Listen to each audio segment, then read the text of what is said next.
आज का हमारा वीडियो निर्देशांक ज्यामिति से है। सभी जो पूरा भारत है, जहाँ जहाँ निर्देशांक ज्यामिति का चैप्टर है यानी कोऑर्डिनेट ज्योमेट्री, वो बच्चे जो भी हिंदी भाषी हैं वो इन्हें देख सकते हैं। आपको 100% इनसे हेल्प मिलेगी और आप 100% अंक अर्जित कर सकते हैं यदि आप इसे अच्छे ढंग से करते हैं। तो आइए शुरू करते हैं। देखिए, पहला प्रश्न है, वाई अक्ष पर एक बिंदु दो बिंदुओं ए 6,5 और बी -4,3 से समदूरस्थ यानी समान दूरी पर है। इसका मतलब कोई एक बिंदु है और जो वाई अक्ष होता है उस पर x 0 होता है और y की वैल्यू मान लेते हैं y होगी तो 0, y। वहां से एक बिंदु a है, एक बिंदु ये आपका b है जो कि समदूरस्थ यानी दोनों बिंदुओं के बीच की दूरी निकाल के हम बराबर कर देंगे। तो कैसे इसको करेंगे, देखिए बच्चों, ये हो गया p, यहाँ पर x 0, y, इससे a बिंदु है 6,5, दूसरा बिंदु b है उसका -4,3। तो आइए यहाँ से निकालते हैं। तो हम सबसे पहले पी ए यानी यहाँ से इसको ये दूरी निकालते हैं। तो दो बिंदुओं के बीच की दूरी होती है x1 माइनस x2 का whole square, x1 minus x2 यहाँ 6 का whole square plus y minus y ही है, y माइनस y1 यानी 5 का होल स्क्वायर का अंडर रूट इक्वल टू, अब हम पी बी निकालेंगे तो ये हमारा आ जाएगा 0 माइनस यानी +4 का whole square plus y minus इधर कितना है 3 का होल स्क्वायर का अंडर रूट। दोनों तरफ अंडर रूट है उसे हम हटा लेंगे। अब हम दोनों का होल स्क्वायर करेंगे, जैसे -6 का स्क्वायर 36 होगा प्लस y माइनस 5 का होल स्क्वायर यानी a माइनस बी का whole square 25 plus Y square minus दोनों गुणा उसका 2 गुना 10y इक्वल टू 4 चक्कू 16 plus Y square plus 9 minus 6y। अब ये एक्स स्क्वायर दोनों तरफ काट दीजिए। 36 और 25 जोड़ोगे बच्चों 61 माइनस 10y इक्वल टू 16 और 9 25 हो जाएगा। 16 9 25 और माइनस इधर आपका कितना बचा, 6y। अब हम ये 10y माइनस का प्लस के 6y इधर लाएंगे, 25 माइनस ये हम 61 कर देंगे।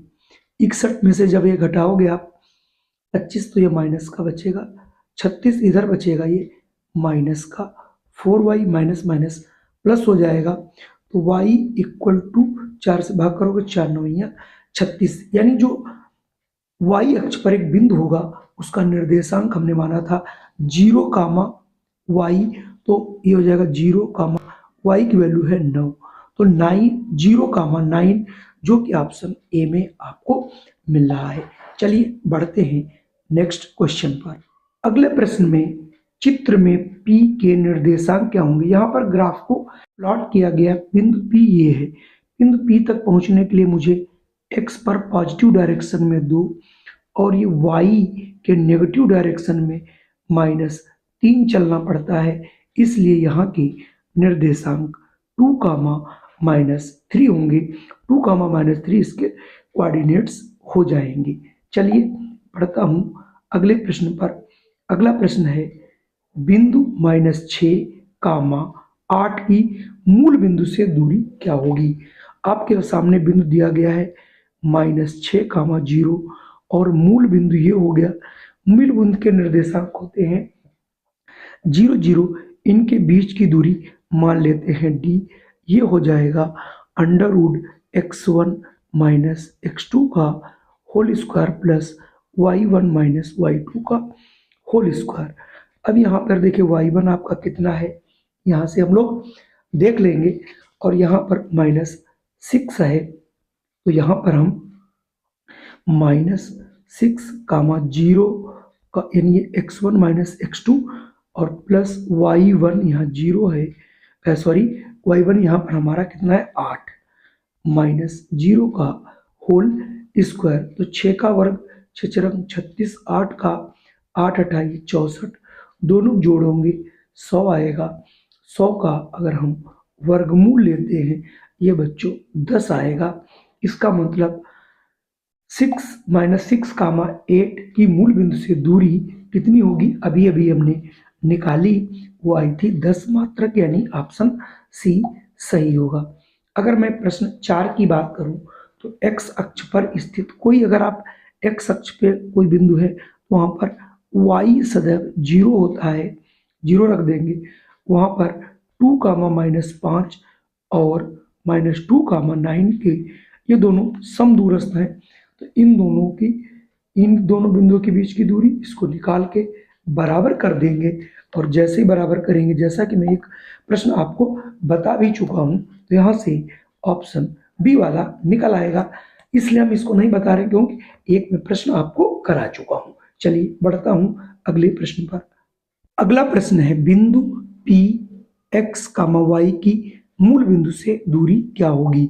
ये भी आपका देखिए 2 बार पूछा गया। तो ये हो गया x, y और ये हो गया मूल बिंदु 0 0, इनके बीच की दूरी ये आपका हो गया x1 y1 x2 y2। दो बिंदुओं के बीच की दूरी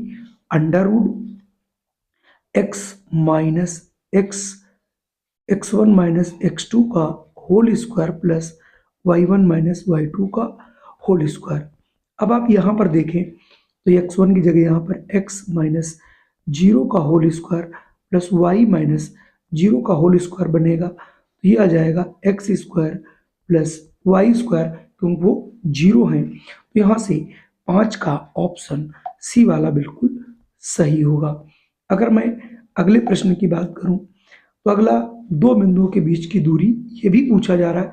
अब आप ऐसे प्रश्नों को बहुत आसानी से ऐसे लगा लिया करिए एक लाइन में। देखिए x1 यानी -1 माइनस x2 यानी 5 का होल स्क्वायर प्लस y1 यानी 3 माइनस y2 यानी 2 का होल स्क्वायर।